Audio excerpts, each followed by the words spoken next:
Good evening. We'll now begin the recording of our regular monthly meeting with a quorum being present. The meeting was called to order at 6:30 p.m. tonight, and we immediately convened an executive session to discuss the employment history of particular persons and collective negotiations at PAT.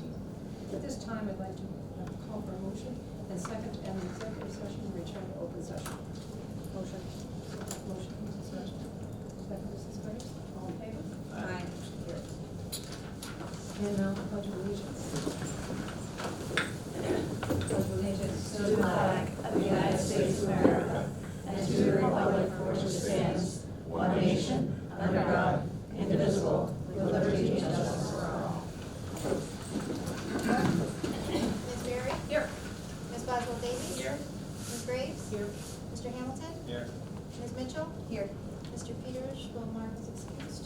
Mhm. And Mr. Webanero? Here.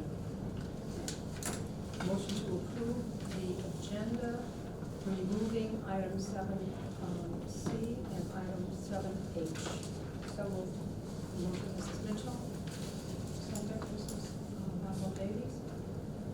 All in favor? Aye. Motion carried, no one opposed. Motion to approve the minutes as written or corrected. We had a couple of corrections Sherry sent us this afternoon.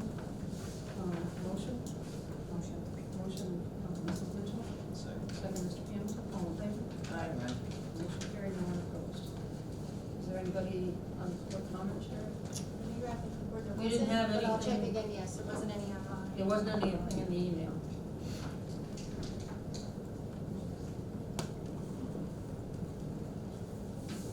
No, I still don't have anyone. Okay, hear from student council.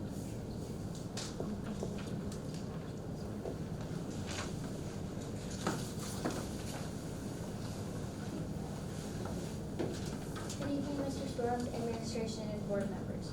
Our high school student council is in full force with our annual Adopt a Family event. We have partnered with the middle school student council once again, as well as our community partnership with Brent Ames, general manager of BCI Lakeside Plattsburgh Division. This year, we are servicing 7 families in our school district. The students connect with families to get needs and a few wants for our students. The annual giving tree is then set up in the faculty room for staff members to take a tag. The remaining items and food gift cards are then covered by our student councils. Our National Honor Society is also involved in this event and will help volunteer to wrap the gifts for families. This has been a very rewarding event for our district and one that has always eager to participate in. Thank you to our administration for supporting our events and allowing us to help our Peru families in need this holiday season.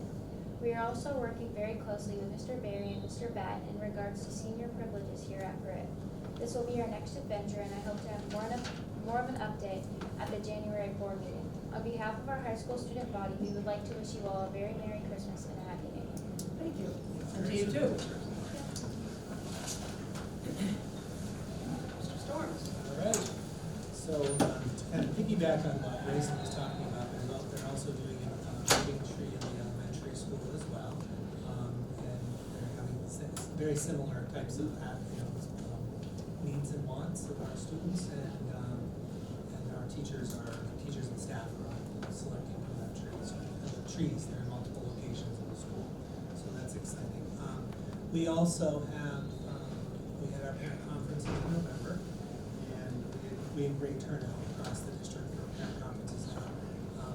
If we're giving out medals, which we aren't, but if we were, primary always gets that medal, they get that gold star, so we definitely have a lot of them. Go. They definitely had a lot, but so did intermediate, and we've gone all the way through with good numbers. From primary school having, 425 people that showed for theirs, and then we ended up doing very similar. We ended up having high numbers in the middle, in the intermediate program as well. And so I think that what we really, one of the most important things about those parent conferences is that opportunity for our staff to be able to have those connections with our families, and to be able to make those connections and come across with that more positive piece rather than only the negative side of it. And I think that that's the important part about that. A lot of things happening, right? Typically happening this time of year anyway, right? I mean, one of those was we had concert last night. We sandwiched our concerts around Board of Education meetings. So the Board of Education That's is the good. middle, And this year we have a concert, I went last night, even though I was a little leery about weather. I was calling everyone, including the principal of the high school, and having a conversation with him, worried about it, talking to Dave Wagner in advance, the music teachers. And after talking to Dave always is good at like, well, the snow is leaving, so don't worry, I think it's gonna be fine, just put something out, making sure everyone drives safely. So knock on plastic wood, that we were good, and there were no accidents. It was a little hairy when we were going home, but everything worked out okay. That's important to talk about. We have everything from our kindergarten shows and our shows of our holidays around the world in the elementary school, and the concerts over here, which tomorrow night is the middle school concert. We've been live streaming those, so kudos to our music staff and the hard work that they've all been putting in for all of the different events. And I think that's really important to recognize. The show this weekend, 10 Ways to Survive the Holidays, was very cute. They did a great job. I would say they were really proud of themselves. Even through some of our technical difficulties we had, they did a beautiful job, and I think that's to be recognized as well. And then I wanted to let you know that we had about a little over 100 students participate in our dental clinic that we had. And it was a dental clinic that was for our elementary grade students as well as some middle school students. Thank you to Mrs. Schultz for helping us find a spot in her building for it. Kind of made it perfect for middle school kids to be able to walk over to it, as well as intermediate to walk down, and right in the middle of Sarah's world. So I think that worked out perfectly. So I just wanted to bring that to everybody's attention. And the last thing I wanted to talk to everyone about was a big report that I had to submit, and then found out I didn't need to submit. It's one of those things. The regionalization report. So the commissioner had charged all school districts with completing a pretty extensive, and I'll say to you, from a person who's been submitting to the portal for state ed for many, many years, I've never seen one quite as daunting as this particular one. So kudos to the office staff and Shannon, who really helped a great deal in getting that together for us.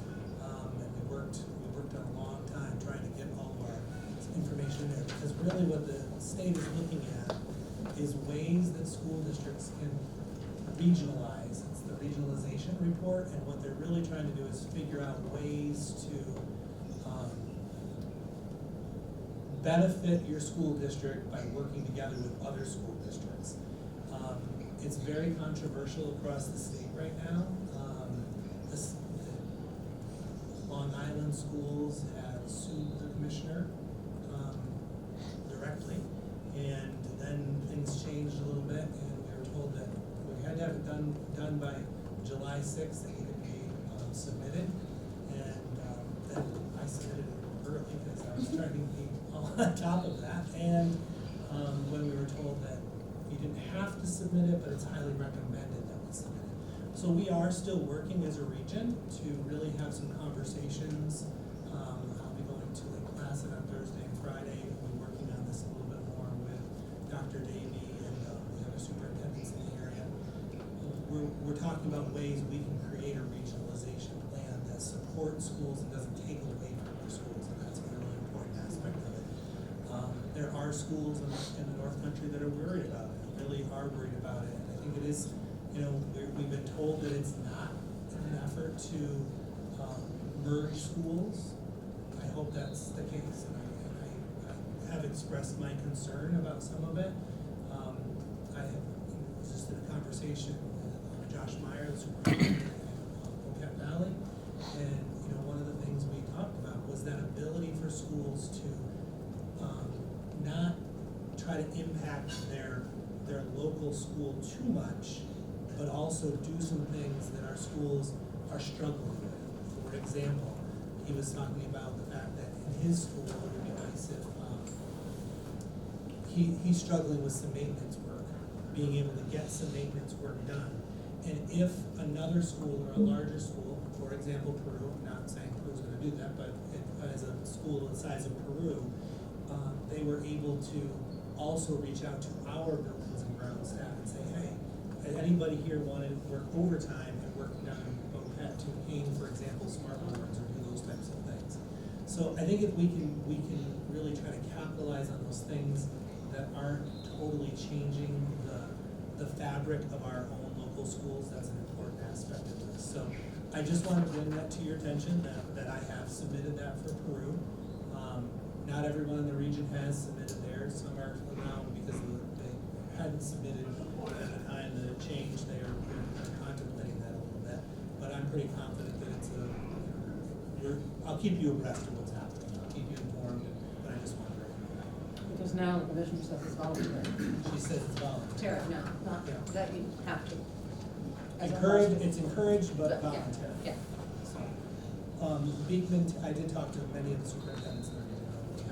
Most of them have submitted. Oh, good. So, just so we know. And I like the idea of what you're talking about with maintenance, because the one thing that we have to be careful of is not merging to cut the classes in one school Sure. versus the other, and that's one of the parts that could be alarming. Yeah, I think that's, that's one of the, and I think, and we did talk a lot about it, I think that, it's important to recognize that everything, when things are happening, and the perception of people, right? And that's what my stance, that even though we understand the need at CBES for the things that are happening there, it's also really important that we're mindful that we don't wanna give the wrong perception with the new building and all these new things that are happening there, that this would be a regional, for example, high school or something like that. That's not, and Mark has assured us that that's not what's happening, and the commissioner, when she came, was very clear that that's not what, that's not the idea, is to merge schools. But I just think it's really important that we try to capitalize on the things that we can do together as a region. And I think one of the areas that we have to capitalize on, which is a strength, right, is CBTech. We do good things in sending our kids to work together. But on the flip side, when we don't have enough room at CBTS for students, we work together as a region, right, to bring the students. So we have students here from other school districts who come into our special ed program. So those are important pieces. And I wanted to make the board aware that Peru has submitted their regionalization report, multiple pages of it. And I just wanted to, and I'll keep you abreast to what ours looks like as a region and how we go forward. It's just really important that, and everybody, all the superintendents are in that same place where we really don't want to really make this become messy in districts in this time. I want to add a note quickly that I think the 16 districts that participate in CBS compared to across the rest of the state do a much better job with operational maintenance. Dr. Davey noted that, the commissioner herself, when she came up and did the tour, noted that what's happening in this region, there is already a lot of really great collaboration amongst the schools, and that's not happening in a lot of other districts. right. And so I think a lot of this conversation is for these other districts, whether because they're really close together or just whatever situation we're in, they're not sharing the resources as effectively as this region is. Well, and the important part about the reason that, it's coming, the reason this is happening, the reason she's asking for this type of, report from us to gather this type of data is to talk about the discrepancy in school districts. So there are school districts in the state that can do a lot more than other school districts can. And I think that that's really what she's trying to, bridge that gap between school districts. And I think that in itself is an admirable place to be. And I think that we have to be mindful of, like, what does that mean for us? I think that, you know what I mean, but I think that there was really good intentions behind it, but I also do know that those schools, like, for example, Bocat Valley, they did this merger that they did, it's a disaster. It's been very, very difficult for them. So I just think it's important to know. The sports is also kind of an example. Perfect, exactly. It's We a actually brought perfect that up. Look at the example mergers of we- cooperation Yep. without hurting the individual school, but at the same time. I'm glad you brought that up, Sarah, because that was one of the areas. That's we as one a of the region ones talked where you about. could say as a highlight, it is working, for my knowledge, at least, Yes. there are students that would not be participating You if. told them with the electric buses, there could be something there. That's too. right. So anyway, that's my report. Hey, thank you. Yeah. DAT.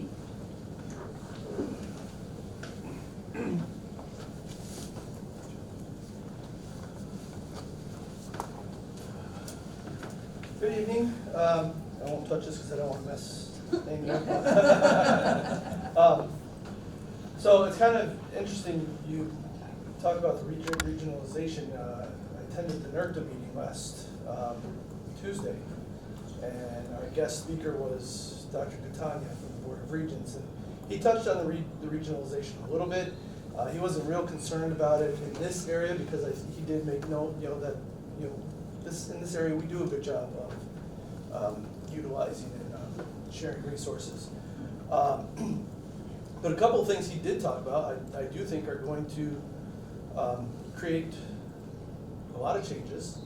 He talked about some of the new graduation requirements that are coming down, and not necessarily needing to rely on passing the Regents exams. That there's other things in play with possible internships, portfolios, capstone projects they talked about, and then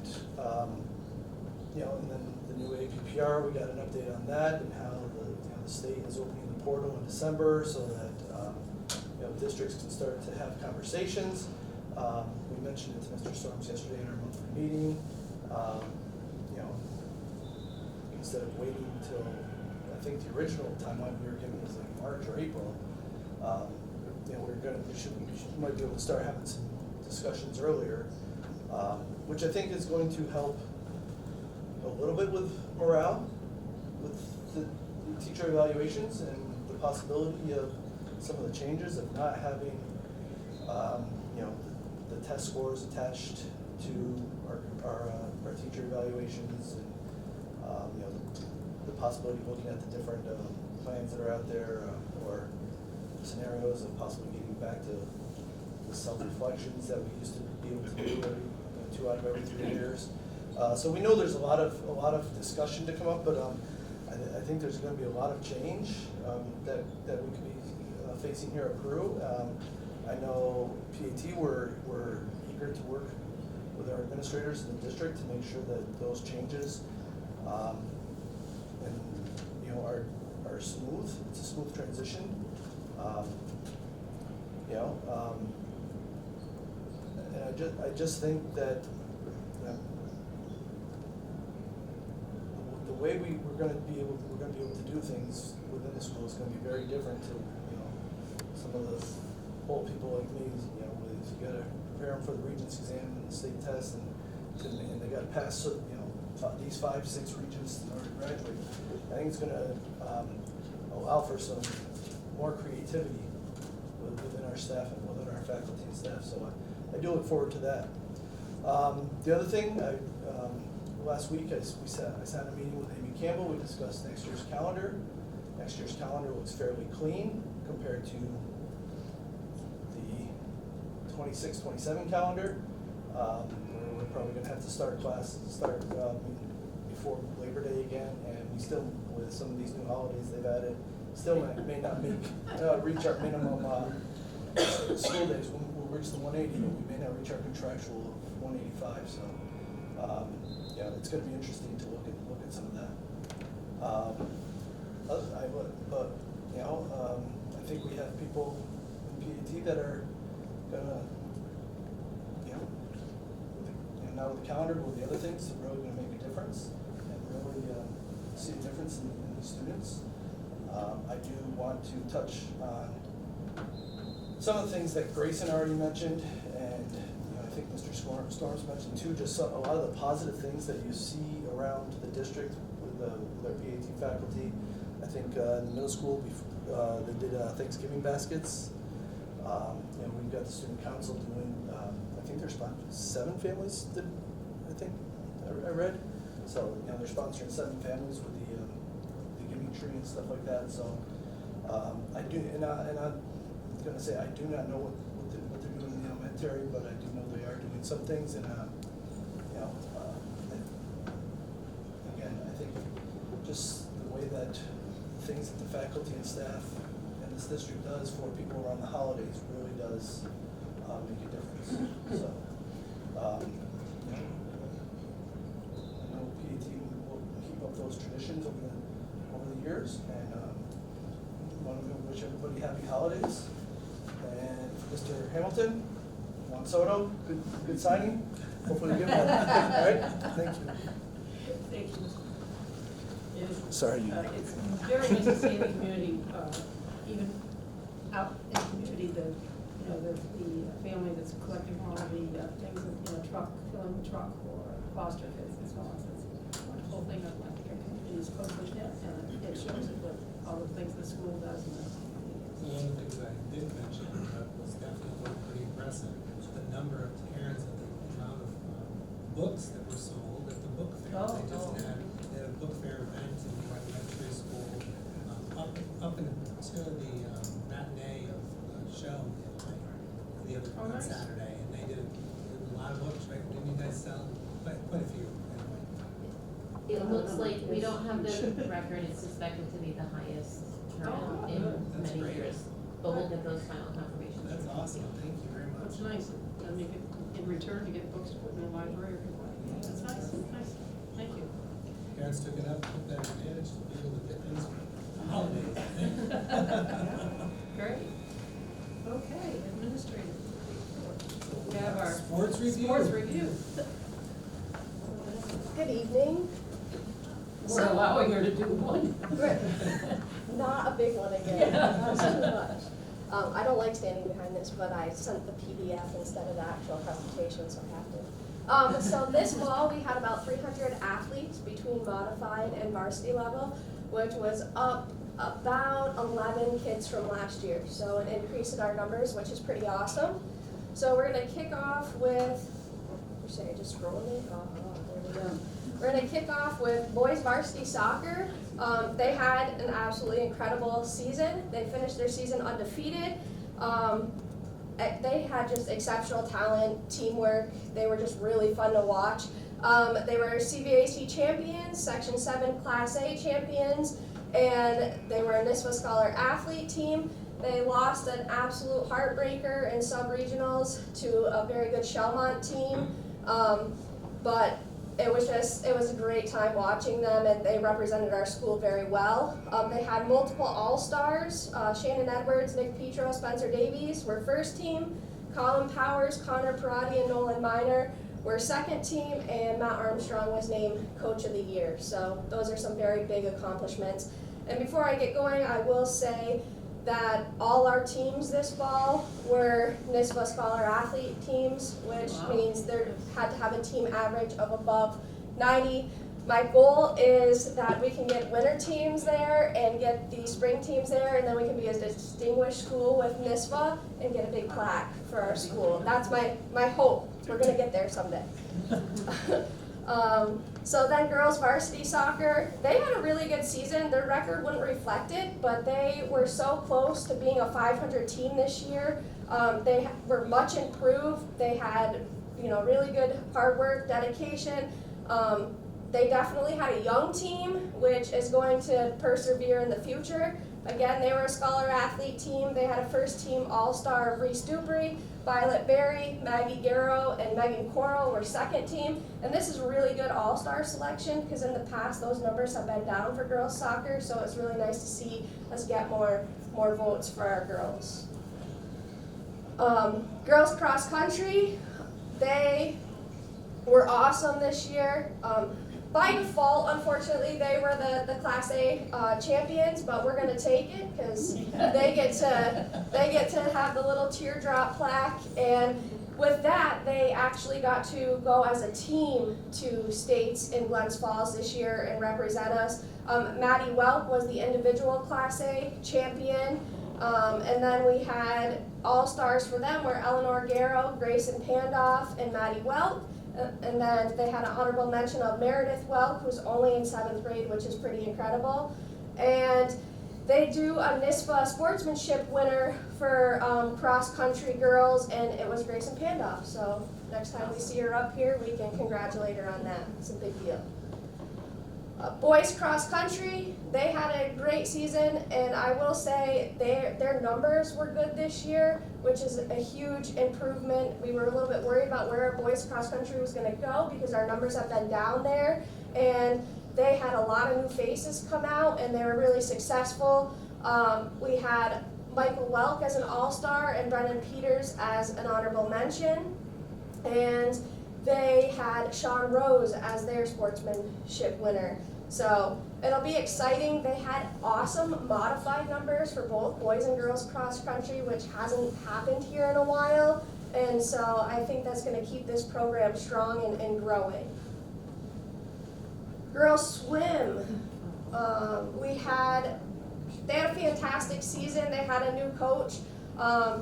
They had awesome numbers. We were the only school in our section to have a modified swim team. I think between modified and varsity, we had 24 swimmers, which is really great. These girls are really dedicated to growing this sport, and they accepted some kids who didn't get on another team, and it helped grow their numbers, and people just find a love for it.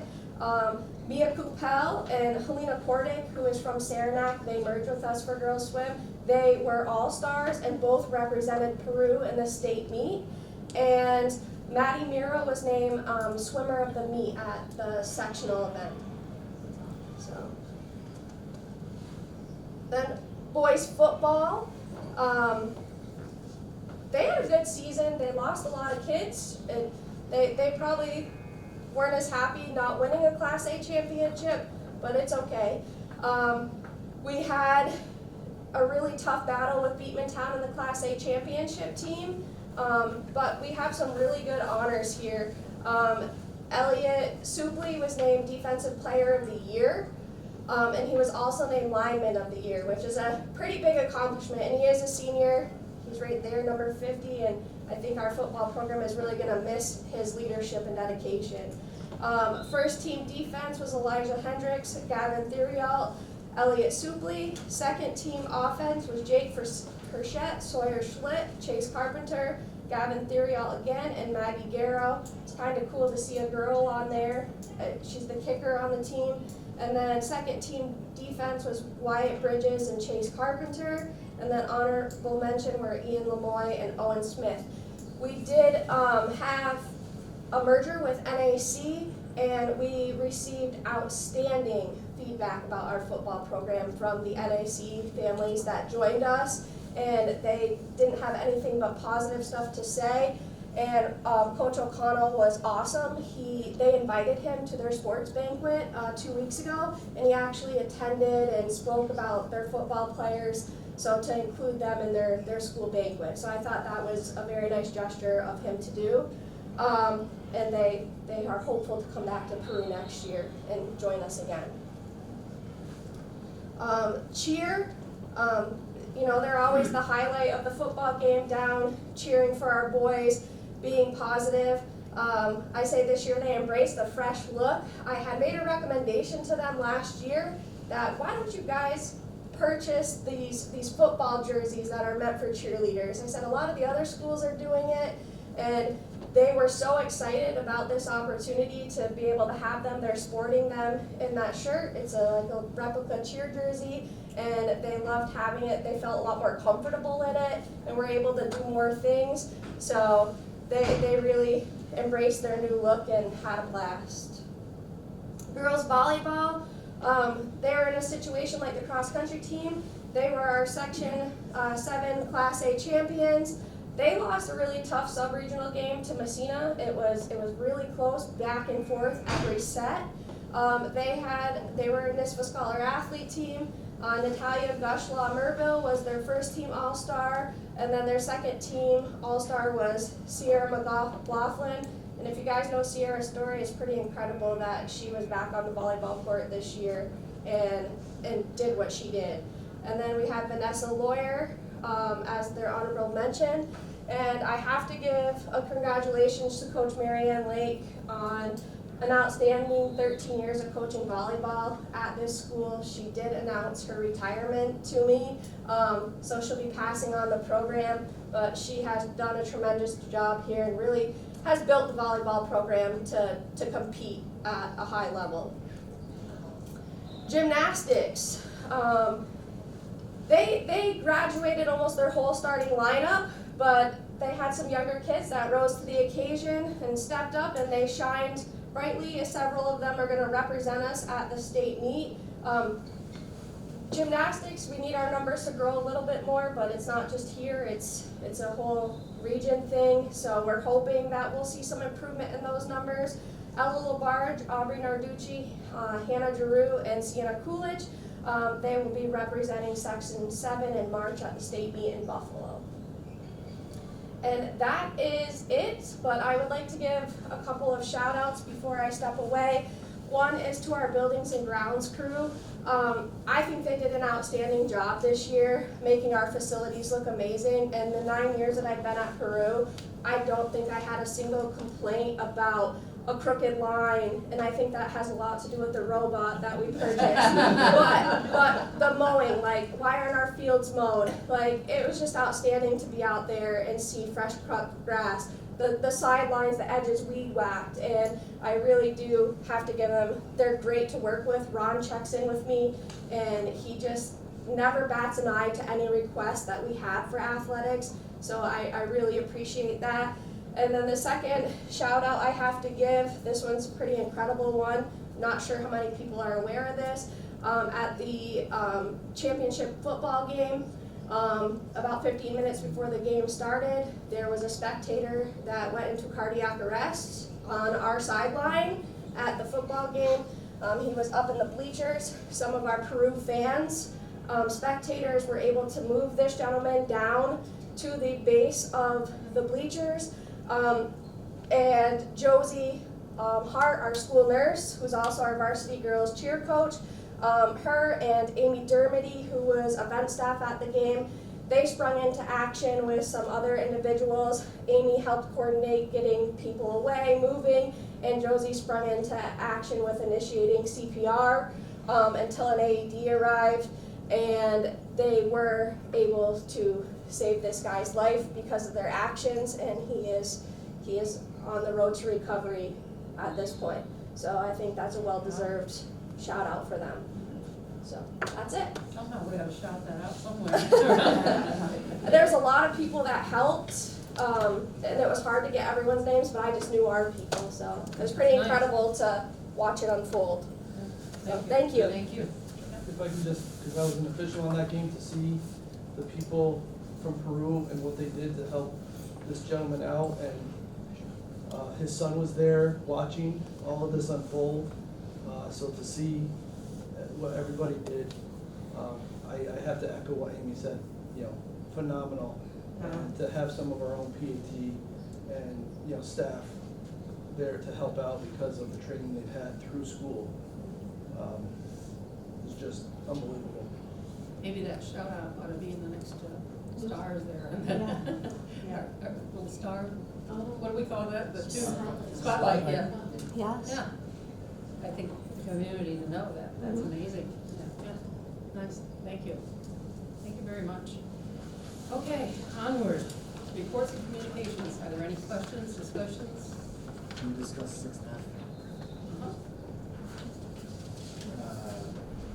Grants liaison, I've been appreciating the monthly reports. They are great, I think some of the action is taken. But if I compare it to, like, for instance, the tech report, I would have a better understanding. For me personally, is what is the impact of this? So what is the total number and volume of grants outstanding? What is the total number and volume of grants we're pursuing? What are the impact of some of these grants we've had? Services we have to deliver, impact for students, impact for athletes, etc. Just really highlighting that, and less of the activities accomplished and more of the impact it's having on our district. Less of a kind of, what we get is a kind of a dialogue. It's a running list of, Right. yeah. Yeah. It's good point, thank you. Anyone else? Okay, motion to accept and approve reports and communications, 6A through I. Motion, Mrs. Mitchell. Second. Second, Mr. Guarnero. All in favor? Aye. No one opposed, motion carried. New business. Any questions or discussion on new business? Remember that this is the one we take out C and H. No discussion, motion to accept and approve new business A through I. Motion, Mrs. Mitchell. Second, Mrs. Gray. All in favor? Aye. No one opposed, motion carried. 9O,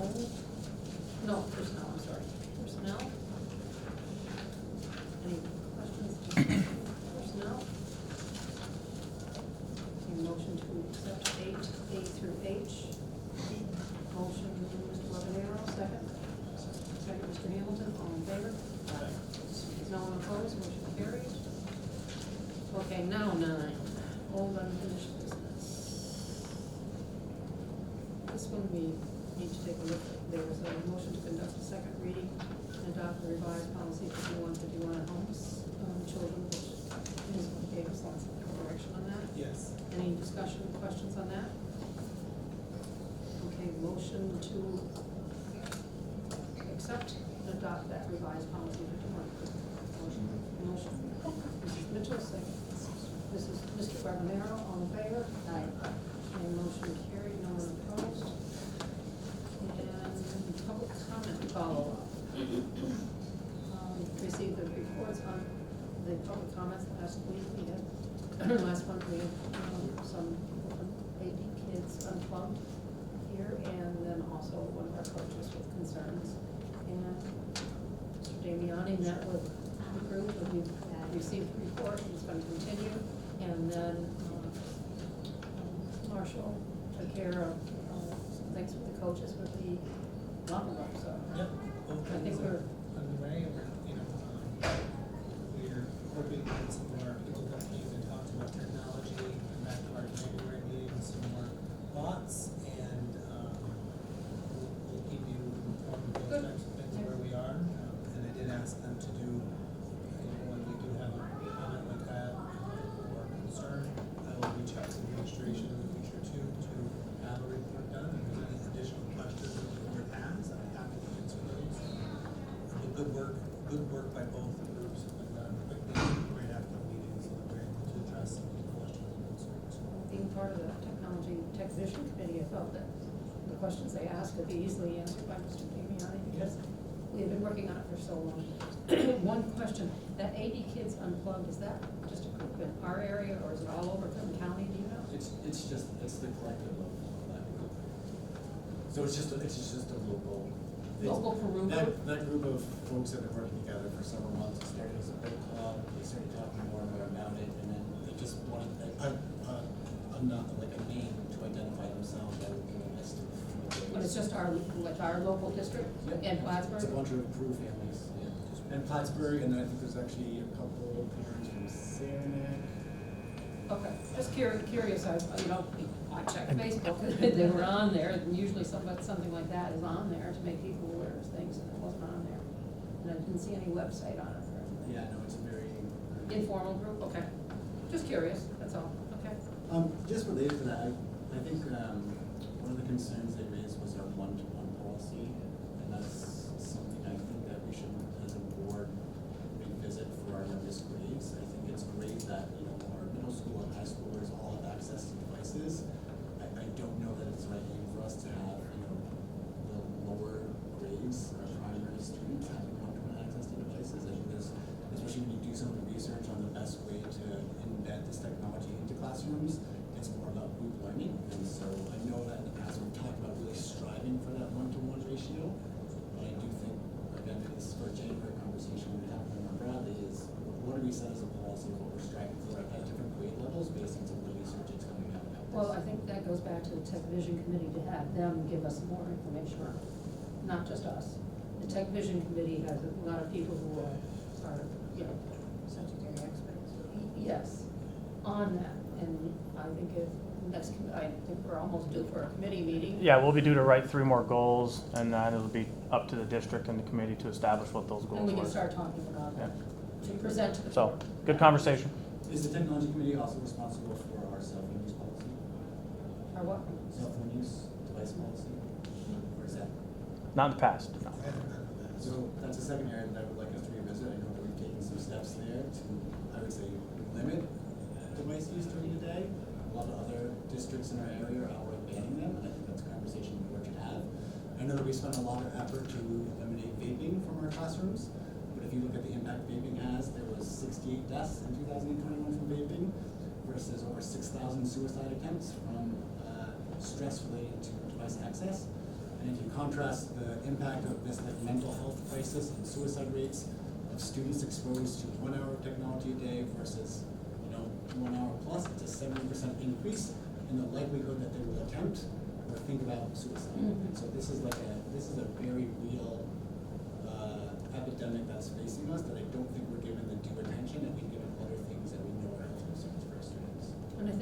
said we were going to look at what's been happening in the middle school with a complete ban except during lunchtime. Yeah. That we needed some more information on that to be able to compare that to what's happening in the high school and so on. So perhaps that's, again, a report, maybe January looks like it's full, maybe it's something to research for February to take a look at what's been happening, particularly in, I think it's probably particularly in the junior high and the senior high school. Because I hope the intermediate school isn't. We don't have cell phones in intermediate school, or that, they don't show them. They have watches though. They have watches, I Which is- know, I know. And I think the policy should apply across all. It does, it does, it does. I mean, that's the problem, is that this is right here. And all of a sudden I get a buzz for, a weather thing on my watch. I don't know how to turn some of those things off on my watch. But I'm sure the kids, when kids ask a little. But I think that would be something that, Mr. Manchester and Mr. Berry could help give us some information on what's been happening And then we and how is it take it affecting. back to our code of conduct. Yes. That's where that one Yep. particularly rests. Good. Okay. So we just had to. we're looking for February for those. Yeah, I would think so, because I think January is gonna be, It's gonna be busy. yes. Sherry, we just received those, we don't have to vote on anything. Right, not on the public comments. Yeah. Okay, new business, our policies, well, Yeah, Mrs. Graves and myself, Mr. Storm. thank you so much for doing it, that's all I can say. Yeah, it's fun. You have an odd idea of fun, but. I think what's really important about it though is that we're gonna get them approved, and then if something comes up, that doesn't mean we can't revisit them in smaller chunks in the future, I do right? like smaller Really go and look at them. Well, that's why we're doing only like two pieces at a time, and then, January 18th, we meet again to finish up 2,000 and go into a couple more. 2,000 was kind of heavy, Yes. and we We're hope hoping by we'll have our guidance by Yeah, then. and we're hoping by- Reach out to Jessica again. possibly, maybe March, that we'll have them completed. Yeah. So we keep going back and forth, but hopefully people got a chance to look at the 000 series. Just to make sure, for the 000 it's literally just 000. Yeah. The other ones is collection, because the PDF was corrupted, I just looked. Yes, it at was. See, It but you still can get was more docs today. now. Yes. Yeah, you have to access it through the policy tab Yeah. in Board Docs. Which So is it nice. is, I forget the highest number of zeros, but you'll go down Was- all through, as long as it starts with a zero, it's in that zero Or series. just the one, right? No. Actually, it's a whole bunch. No, it's quite a Yeah, few. you have to go to policies, There's a draft, yeah, there's 00 all the way through. They're kind of 0, general, those are kind of the general guiding statements. It's like the smaller sections. Right. They're kind of the general guiding statements, what do you say? For sure. There were And 9 just- of them. I think it's really important now that if you go into, it'll always be easier to see, we'd love to say that the PDF is the easiest version, but it's not always. The policy itself comes up in the, under the policy. Board docs under tab. policies. Under draft. Yeah. Under draft, Not the yes. active, yeah. And once it's finalized, it'll go to It'll the go right. active. Yep. Yeah, so we'll be looking at the continuous. So we're just doing a first reading tonight. Yeah. But it looks like we at least are on task to get a second reading and adoption. Yeah. The 0s and 9s next month, And so we'll work that would with be Jacqueline's great. office so that we can, have the proper language to retire all the old 0,000s, if you will, and all of the 9,000s, so that we're not competing with the policy, we are. This will be nicely clean, a cleanup. I was Well, they- working at BOCES, when we did it at BOCES, and this is, it's a real need to do this, so this is great, so 000 quadruple zeros series. Motion to conduct a first reading of the district's revised complete 000 series of policies. Motion, Mr. Hamilton, second, Mrs. Boswell Davies, all in favor? Aye. All in favor? Did I get everyone? Okay. No one opposed, motion carried. And then the 9,000s. What's the title of 9,000? This one's, the first one's personnel. Most of it's personal. And it can count the Yep. interest. Yeah. So Staff. it really had to do with Staff, personnel. yeah, most of the personnel. 13 of those. Mhm. Anything on those? And I think we have some copies, if Yeah. people wanna take those. On the Yeah. table. Till we get to the bigger series. Yep, motion to conduct the first reading of the district's revised complete 9,000 series of policies. Motion, Mrs. Mitchell, Second. second, Mr. Hamilton. All in favor? Aye. Anyone opposed? Motion carried. We didn't have any public comment, we don't have any executive session. And Mr. Peters isn't here, so we're gonna have forever. You get it? Motion to adjourn the meeting. Motion. Motion, second? Second. Whatever, Mr. Webanero, all in By favor? second.